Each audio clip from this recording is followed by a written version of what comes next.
Hello, my name is Kaylee Martin, and this is my problem solving speech on the topic of suicide. In the next few minutes, I'm going to ask you to think about something that you probably avoid. I'm going to go out on a limb and say that more than likely, almost all of us have been touched by the hurt of suicide in one way or another, whether it be a friend, family member, or maybe you've even had suicidal thoughts yourself. The purpose of this speech is to discuss a neglected topic. I believe that by speaking up about suicide and what to look for, we can improve the suicide rate. It's important to be comfortable with the topic so that people who may be having suicidal thoughts feel safe enough to talk about it with you. This also helps those of us that have been hurt by suicide. So I want you to think about someone that you or someone you love has lost to suicide. This is not something that we like to talk about, but most of us probably think about this person almost every day, if not every day. Suicide is the 10th leading cause of death in the United States.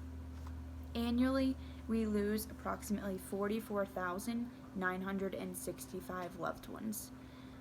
And that statistic comes from the American Foundation for Suicide Prevention. Psychology Today states that men are even 4 times more likely to commit suicide than women. If there's something that we could be doing about this to decrease the large numbers, shouldn't we be doing it? I want you all to be aware of your surroundings. I want people to be confident enough to talk to someone that seems like they could potentially be considering suicide. I have known many people to say after the loss of a loved one that they knew the person was thinking about it and that there wasn't anything that they could have done to change it. I never want to hear that again. I'll be going over some warning signs as well as tips for approaching someone and talking to people who are hurting.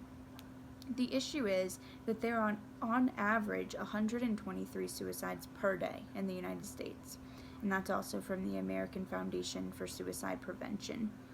Many of those could have been prevented. These numbers are frightening. Very common reasons come from everyday life too. The stress of our work lives are often enough to push people over the edge and commit suicide. Personal lives can also push people over the edge. So according to save.org, you should call 911 if you see or hear someone saying they're going to injure or kill themselves or saying that they want to die. If you notice someone being especially interested in ways to kill themselves, or if you see someone posting morbid posts on social media, take these seriously. Every threat is serious, and point them in the direction of professional help and see it through. Another warning sign would include giving prized possessions away. People start to feel lonely and isolated and think that there is no other option. Many people isolate themselves, though, instead of other people isolating them. If you notice someone that declines going out or secludes themselves in a group, try to make them feel like their presence is valued and desired. One important thing to note is be patient and be persistent. Don't give up. See things through. People tend to feel like they can't amount to anything and believe that the world would be better off without them. So it's important that we make everybody feel valued and let them know that this just simply isn't the case. It's just negativity talking. In our work and home life, it's important to let people know that they're valued. Don't let your words be dominantly negative. Find the positive aspects to talk about. People carry criticism home with them and dwell on something that may not have been a big deal to begin with. Something my dad always told me was to think about, is this situation going to be important in 30 years?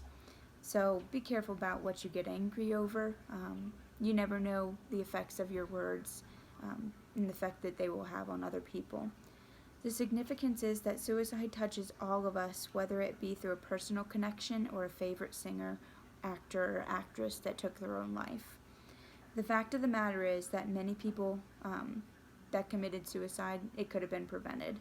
People sit idly by and watch things play out and do and say nothing. Why are we not doing anything? If we can all look up and notice people in their behavior, we can find someone that is in need of love and attention. Be aware, be mindful, be kind. Be observant at home and work. Be aware of how your family or coworkers act.